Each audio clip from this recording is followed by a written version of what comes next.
Good morning. Ngasigi card ki message hape na yung minarase ko. Card ki message ne adagi timing afaba ne ado ningdo kaba numit ko. Ningdo kaba numit se angoba gumba use to bibe ai ko.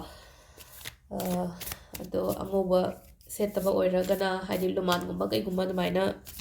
season abiba. Ado ahambada akoigi card ki message yung minarase ko. Duga ay matam hape haijara age. Sidagi home batang kanse ko. ahum sidagi ahum kan badi ahum lok tu ena ko ahum lok tu sidagi ama kan birase card 1 2 or 3 sidai ko ama khalase ko number 3 lere 2 lere 1 lere sida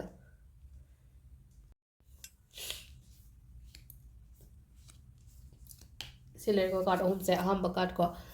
aham ba se 7 of 1 sign la ko 7 of 1 se hazik thabak se aina hojik tawbo thabak kumba se yamna challenging oibodo oi ko haidi ai career ki matang do oiro relationship ki matang do oiro hojik hojik ki oina hai taraga haidi ngasi ki oina hairamne na ko haidi yam tarai tarai da phangba oidabado adu taraga so hai tare ko aina hotna ba se phajana hai tare ko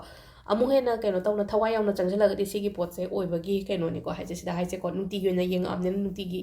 nongmadugi message hai taraga di ngasi ena sum pamba pot se yamna line phangba oidabado ado aina khara hena effort thadaraga di haidi poto lapodi oiba hai tare ko ani subase ko ani subasina khatang hai tare ko khara kaino da hai tare khatang khara chathokning bagum ba daina phawrokani ko sha da haidi khatang shanti leyom phangum ma da hai tare ko khatang peaceful leyom phom da chatning ba khoning ba daina khatang feel tawgani ko ado kashu gaide chathok pada ko like khoram ba chalu gera khot gera ko hapetang daina chathok bi ba su kashu kai ba kashu leite ko ahum subasina ko akogi pangan thona leyon hai ko dum hadi cha da pangan thona di am lei ado hai tare ko sise hanbiga no suan hangano badum give up tawda ba hai tare ko samna har bada hai tare ko igon da lei ba igi confident igi courage igi strength sugo ma'am se mang han bida ba hai tare ko ado sise na ko gi card ki message lere ko do timing of habase ki pung manga ga minute trying thoi deina pung taru ka minute pu mari phawm lere ko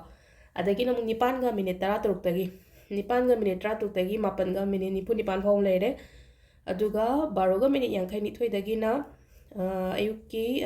keno sisina nundin dalaki hai tare ko baroga minute yankai ni thoi dena nungdaw rom gi pung taru ka minute yankai taru phawm lere ko aduga atheng ba nungdang gi na pung mapan ga minute yankai ma thoi dagi na trama thoi ga minute tram pan phawba sisina akoigi afaba timing akoigi ningthokaba numit ki ko ado sida lere ko ngasigi card ki message ne aduga matam afaba aduga setkadaba sinagadaba machuna